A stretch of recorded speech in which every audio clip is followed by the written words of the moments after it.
Do you believe in Jesus Christ? Absolutely not. Go on. Do you believe in Jesus Christ? Do you guys believe in Jesus Christ? No. Do you guys believe in Jesus Christ? Do you guys believe in Jesus Christ? No, I do not. Do you believe in Jesus Christ? No, sir. Do you believe in Jesus Christ? No. Do you believe in Jesus Christ? Do you believe in Jesus Christ?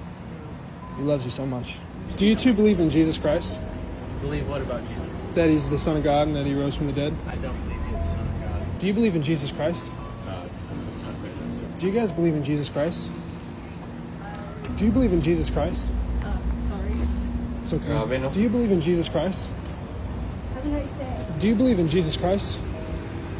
Do you guys believe in Jesus Christ? Sorry. That's a loaded question. Do you believe in Jesus Christ? Do you guys believe in Jesus Christ? No. Do you believe in Jesus Christ? No. Do you believe in Jesus Christ? Sometimes. Do you guys believe in Jesus Christ?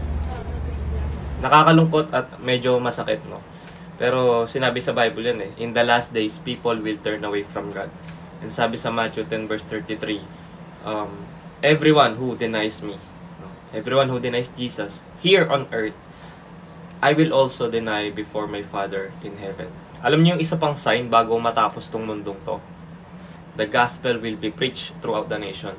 Sabi sa Matthew 24:40, no? And this gospel of the kingdom will be proclaimed throughout the whole world as a testimony to all nations.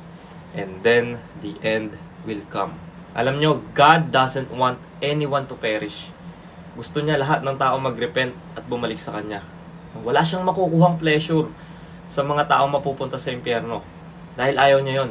Sabi nga sa 2 Peter 3 verse 9, no, the Lord isn't really being slow about His promise, as some people think. No, He is being patient for your sake. He does not want anyone to be destroyed, but wants everyone to repent. Lahat tayo binibigyan ng chance. Kaya tignan mo, isa sa sign ng end times is kailangan ma-proclaim yung gospel sa buong mundo. No? Dahil gusto niya, magkaroon tayo ng opportunity na tanggapin yung libreng regalo na inaalok niya sa atin na walang hanggang buhay kasama siya. Hell is permanent separation from God. At dahil sobrang mahal tayo ng Diyos, binigyan niya tayo ng free will para pumili kung gusto ba natin siyang makasama sa walang hanggang buhay or gusto natin na hindi siya makasama for all eternity. Kasi kaya niya tayong kontrolin in an instant kung gugustuhin niya. Na para tayong mga robot na wala na tayong free will, hindi na tayo makakapili kung ano gusto natin. Na, dito ka, ganun na lang. Pero hindi siya ganun. Hindi yun yung characteristic niya. God is love, no? And kapag ganun ang ginawa niya na para tayong mga robot, forced love na yon.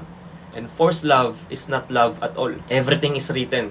Alam nyo, bukod sa yung mga tao ay lalayo sa Diyos sa last days, sinabi rin dyan na lalala yung mga tao. Kung sabi sa 2 Timothy 3, diba, sabi dito, you should know this, that in the last days, there will be very difficult times. For people will love only themselves and their money. They will be boastful and proud, scoffing at God, disobedient to their parents. Ito, mga nangyayari na to. And ungrateful. They will consider nothing sacred.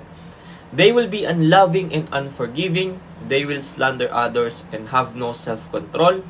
They will be cruel and hate what is good. They will betray their friends, be reckless, be puffed up with pride, and love pleasure rather than God. Pray for the world, mga kapatid, and keep sharing the gospel. Dahil if you deny Jesus here on earth, He will also deny you in heaven. Sabi sa 1 John 2 verse 22, and who is a liar? Anyone who says that Jesus is not the Christ. Anyone who denies the Father and the Son is an Antichrist.